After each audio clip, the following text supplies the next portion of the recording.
dem na fa nga xam ne moo di ca forêt classée bu Mbao gis nañu le premier ministre dem na ca Saint-Louis fële ca raw di wax solo si nga xamante ni environnement bi am na ko moo ne dafa wuuteeg yiñ fi daan gis jëwriñ ji yor wàllum aalam gi ñu lalal ko basang mu taxaw ni day reboiser. waaw ndeysaan mais balaa ñoo yegg ci borom basang bi président de la république mu ngi woon Mbao premier ministre nekk raw Mbao noonu lañ ko séddalee démb. waaw raw Mbao ah kenn nekk Mbao kenn nekk raw ah mais forêt bi xool nañ ndax déclassé nañ ko wala. yee xam nga ne président loolu lay njëkkee. gars yi du dara ci ñoom ñu déclassé ko classé ko seen poste. non ñoom ñu ngi woon ci processus su déclassifier benn parti. mais loolu moom gàntal nañ ko te kooku bëggoon ko déclassifier pourtant Mbao la dëkkoon. léegi nag gars yi raw nañ ko ba romb Mbao. lu tax ñu dem raw Mbao. léegi premier ministre moo nekkoon raw. kee nekk. Mbao ci forêt classée bi. waaw mais gis nga Marieta nos autorités sont en train de nous donner des signaux yoo xam ne dafay jëm ci liy forger la citoyenneté. xam nga tey réew boo ko bëggee tabax du koom rek ngay tabax. réew boo ko bëggee tabax da ngay tabax nit ñi ba pare parce que boo tabaxul nit ñi ak loo mën a def ca réew ma du am njëriñ. c'est pourquoi les autorités insistent toujours ci des actes yoo xam ne dafay jëm ci li transformer individu bi def ko un citoyen modèle. c'est très important. parce que ñun tey boo gisee problème yi ñu dal yëpp on a mis les charrues avant les bœufs. dañu jiital koom gi te defaruñu nit ñi te nit ki nag moo war a nekk au cœur des actions du gouvernement. moo tax ci seen transformation ci seen projet bi agenda 2050 bi insisté nañ lu bari sur le capital humain. surtout parce que tey ak loo mënti tracé ak loo mënti redressé si le capital humain n'est pas au top c'est voué à l'échec. dëkk yi ñu raw yëpp dañu defar seeni nit avant ñuy defar dëkk bi parce que boo defaree nit ki nga defar mooy defar dëkk bi mais boo jiitalee nag defar dëkk bi te defaroo nit ñi mais loo defar day yàqu te loolu moo ñu dal au cours de ces dernières années là defaruñu nit ñi defaruñu leen dañ doon defar dëkk bi bàyyi nit ñi moo tax en général toutes les infrastructures yi ñu tegoon fii nit ñi gisuñ ci woon seen bopp. lan moo waralaan en général xeex bu ndaw bu amee rek nit ñi attaqué infrastructures yi parce que gisuñu seen bopp ci infrastructures yi te xamuñu le vrai sens de ces infrastructures là. surtout maintenant nag dafa am une nouvelle démarche boo xam ne dañu jël le citoyen inscrire ko au cœur de l'action de l'État mooy defar citoyen bi mais defar ko à partir des valeurs yoo xam ne mooy fonder la société. mooy jàngal ko xam-xam jàngal ko nekkinam ci dëkkuwaayam. un corps sain dans un environnement sain. loolu la ñuy wax. waaye bu environnement bi sain te corps bi sainwul. amul njëriñ. alors que corps bi mu sain mën naa rendre l'environnement sain. mais ñun toujours dañ doon jiital environnement bi bàyyi corps bi léegi nag cette façon de gérer la cité. moi je pense que c'est salutaire et c'est important pour que ñun tey ñu am li ñuy wax les réflexes d'un bon citoyen. surtout. gis nga bés bu ñu ko defee accident yu bëri dinañ wàññeeku boo demee hôpital danañ leen jël en charge boo demee ci bërëbu liggéeyukaay yi mooy administration bi danañu mën a teel a gérer ce dossier mais boo gisee yenn comportement yi ngay gis ci tali bi. comportement yi ngay gis ci hôpitaux yi comportement yi ngay gis ci administration bi parce que on n'a pas forgé le bon citoyen bi war a toog foofu tey da ngay dem ci administration bi yow mi nga xam ne citoyen bi kooku moo la fa war a toog da ngay mujj di ko saraxu pour mu rendre le service. wallaay jar na sax nga dem ba di dugal des méthodes de corruption nga dem ci hôpital bi tey indi urgence ndaw si toog fa mu toog di seetaan télénovelas du la sax toppatoo loolu yëpp xam nga lu ma ko indi ñàkk tabax nit ñi parce que kii dem hôpital war na xam lan mooy mission yam à l'hôpital. surtout. ki nekk ci administration bi war na xam lan moo ko teg ci administration bi. kii dawal war na xam responsabilité bi mu gàccoo ba jël plus de 30 personnes dugal leen ci oto di leen yóbbu mais quand tu n'es pas préparé à ça mooy indi musiba yi. moo tax il faudra vraiment tabaxaat un citoyen modèle pour avoir un pays modèle. moo tax man je pense que actes yi ñu fi def yëpp ça va dans ce sens-là et c'est très important pour notre société. sëñ Nalioune sa jàngat en tout cas nit suñ koy wax. nitee tam moo tax. alors bu fekkee ni loo fi mënti def. Fatou Kambang ñu ngi laa nuyu di la ziara. loo fi mënti def. te defaroo nit ñi xamal ne la nga def. dara baax c'est voué à l'échec. ndax nit ñooñee nga xamante ni moom ñoo tax nga defar ko ñooy wëlbatiku yàq loole. moo tax investir ci capital humain loolu nekk lu nga xamante ni lu am solo la te que projet bii dafa jóg ngir defar nit ñi. defar jikko yi taal xel yi. taal dëkk bi defar dëkk bi defar waa dëkk bi te nii rek la ñuy mën a def pour que ñu développé wu. alors aujourd'hui si le président de la République le premier ministre et son gouvernement ils se battent tous pour le bien-être des Sénégalais bi war na xam ne ñii kat samay surga leen maa leen sant ñu liggéeyal ñu. liggéey boobu ñuy liggéey nag nañu fexe comme man maa ko financé ak sama koom ba bu mu ko yàq. déedéet naa ko defar waaye suñu gisee lu nga xamante ni lu baax na ñu war koo santaane ñu war koo defar mais nañu ko defar. xoolal réew mi nu mu mel.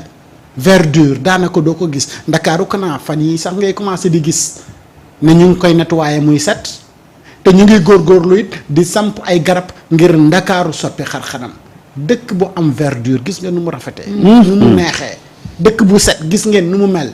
benn jour dama mos a ànd ak benn marocain ñuy jógee Casa di ñëw ñuy ñëw bay atterrir mu ne au Dakar dafa neex mais saleté bi rek moo ko yàq. ma am gàcce tuuti.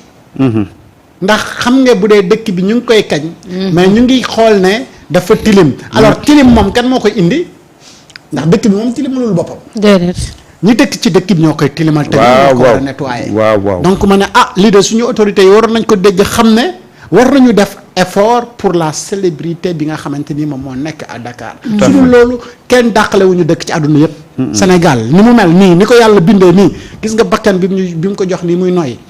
gis nga bakkan nu mu amee solo ci nit noonu la Sénégal amee solo ci Afrique ci monde bi également et loolu nag ñun ñoo war a xam avantage bi nga xamante ni moom la ñu am ñu fexe cee góorgóorlu ba nga xamante ni suñu environnement suñu cadre de vie. dinañ ci góorgóorlu ba nga xamante ni cadre de vie bi dina viable.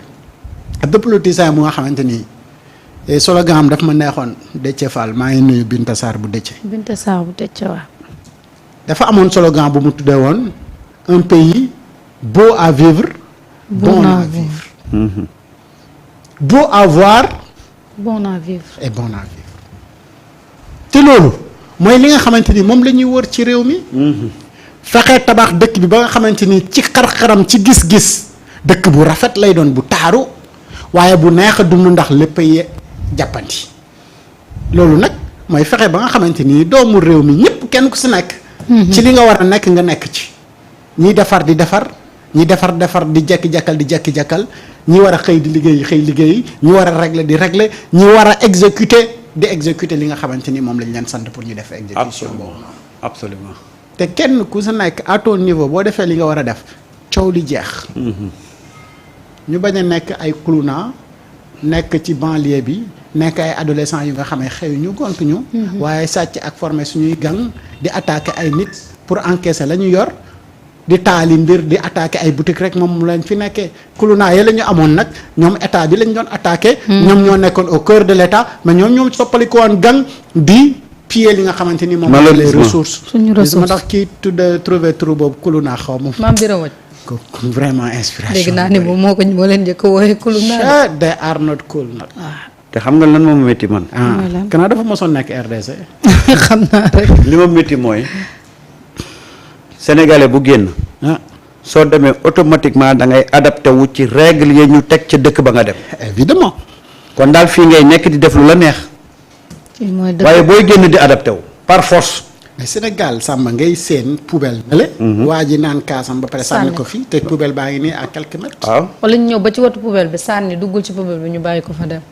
mais loolu yëpp xam nga lu ko indi Marieta dëkk boo xam ne lu waay neex def en réalité c'est ça xam nga système mooy imposer population bi seen règle de vie en mal ou en bien et on souhaite que ça soit en bien dañu demoon ba dëkk bi nekkatul woon réew mais dajaloo la woon rek dox daje chacun faisait ce qu'il veut au vu et au su de ñi nga xam ne ñoo war a réguler l'espace public.